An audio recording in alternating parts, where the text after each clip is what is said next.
Quand Javier a compris ce qui se passait, il s'est caché à l'étage, dans un placard et a appelé la police. Il a expliqué au site Plotine qu'il entendait que les voleurs étaient en train de cambrioler la maison et emportaient tout ce qu'ils pouvaient, mais Rex s'est battu et a tout fait pour qu'ils sortent de chez lui. Les cambrioleurs n'ont pas hésité à tirer sur le chien plusieurs fois. Sur la page GoFundMe créée par la famille de Javier, elle explique: l'instinct de Rex de protéger sa maison et son meilleur ami l'a attiré à l'étage du bas, et il a attaqué les cambrioleurs. Rex a fini par monter se cacher avec Javier, mais les voleurs l'ont suivi.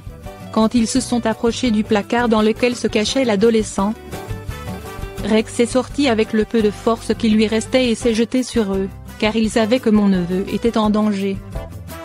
Plusieurs balles ont touché Rex, il pleurait à chaque fois qu'il était touché. Il a été touché au cou, sur 2 pattes et saignait abondamment quand la police est arrivée. Les voleurs se sont vite enfuis. Le chien a été conduit en urgence chez un vétérinaire où Rex a été opéré. Le courageux et héroïque chien s'en est sorti. Une grande collecte de fonds a été lancée pour les opérations chirurgicales mais aussi pour le traitement post-traumatique du chien.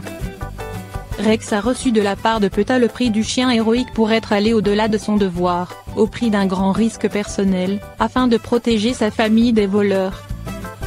Les chiens feraient tout pour sauver leur famille. Mais nous aussi, nous devons tout faire pour les protéger. Handicapé suite à un accident, cet homme a fait une rencontre qui a changé toute sa vie.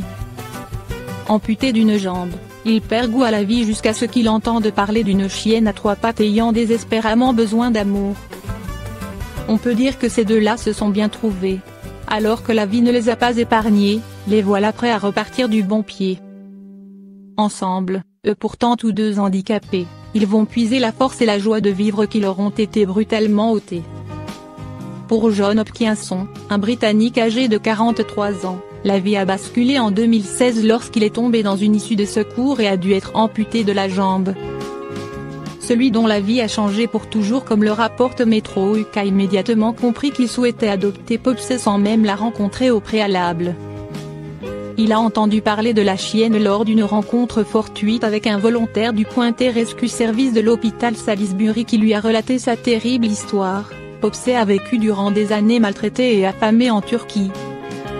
Au final, lorsqu'elle a été prise en charge par un refuge turc, elle a dû être amputée d'une de sa patte avant, trop gangrénée. Quant aux visiteurs, tous à la recherche du chien parfait, aucun ne portait la moindre attention à la chienne handicapée. John, lui, a immédiatement décidé de la recueillir. Après ce qu'il s'est passé, elle a besoin de protection. Même si je n'ai qu'une jambe, je vais me battre pour elle, confie-t-il à Metro UK. Je suis impatient de la rencontrer, qu'elle puisse me ramener à la vie. Une décision qu'il estime salvatrice pour eux deux, je vais en prendre soin, la protéger, et elle pourra me sauver en retour. Il explique qu'avoir Popsy à ses côtés l'obligera à se lever pour lui donner à manger ou l'emmener se promener. Je n'ai plus beaucoup de raisons de sourire, depuis l'accident, et l'amputation qui a suivi. Le coup qu'il a négligé m'a donné une raison de me lever tous les jours.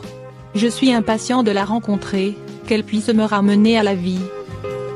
Une cagnotte a été lancée par le refuge sur GoFundMe pour permettre à la chienne d'être rapatriée en Angleterre et de bénéficier des soins médicaux dont elle a besoin.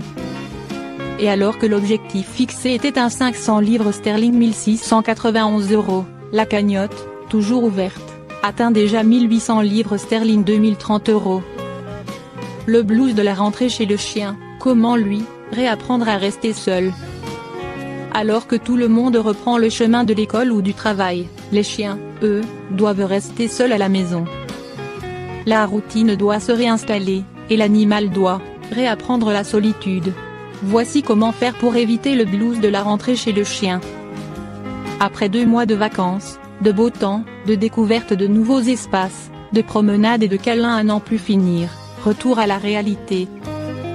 La rentrée des classes a signé son grand retour. Les enfants vont à l'école, les parents partent travailler et les animaux de compagnie restent à la maison. Fini le temps où les journées passées tous ensemble étaient la norme. Ils vont devoir se réhabituer à plus de solitude. Pour certains chiens, cela signifie le blues de la rentrée. Les chiens aussi peuvent avoir le blues de la rentrée. Il ne faut pas perdre de vue que les animaux sont sensibles aux changements, même météorologiques. Les chiens sont des animaux ritualisés. Ce soudain retournement de situation peut alors favoriser l'apparition d'une anxiété de séparation mais aussi de comportements gênants tels qu'une légère perte d'appétit, un manque d'énergie, des pleurs, des dégradations de mobilier et des pipis au mauvais endroit. Si vous êtes vous-même stressé à l'idée de devoir les laisser, c'est même bien pire, puisqu'en véritables éponges, ils le ressentent et s'en débarrassent comme ils peuvent. Habituez son chien à rester seul. Afin d'éviter qu'un quelconque mal-être s'installe chez votre chien, commencez donc à le réhabituer petit à petit à la solitude, si possible avant que vous repreniez le travail. En premier lieu, si en rentrant chez vous vous constatez un dégât, ne le punissez pas. Non seulement il ne comprendrait pas le pourquoi de cette correction mais en plus, il associera votre retour à quelque chose de négatif. Un stress supplémentaire risque alors de s'établir et de faire s'amplifier les mauvais comportements. Remettez simplement les choses en ordre lorsqu'il se trouve dans une autre pièce. Par ailleurs, il est conseillé par les comportementalistes spécialistes du chien d'ignorer juste quelques minutes ces animaux en partant et en rentrant chez soi. Des jeux, du sport et des fleurs de bas. Enfin, ce n'est un secret pour personne, sachez que faire de l'exercice est bon et sain pour les chiens d'intérieur. Pour qu'aucun ne soit touché par le blues de la rentrée, une solution, l'occupation. Le manque d'activité peut en effet peser sur leur morale alors. Ne les laissez devenir apathiques sous aucun prétexte. Laissez-leur des jouets pour qu'ils s'occupent pendant votre absence et accordez-leur des temps de jeu / promenade de façon régulière, au strict minimum 30 mn par jour, dès lors que vous êtes à leur côté. Un calmant léger, comme les fleurs de bas, peut également être administré aux chiens afin de les aider à se détendre pour mieux gérer la reprise.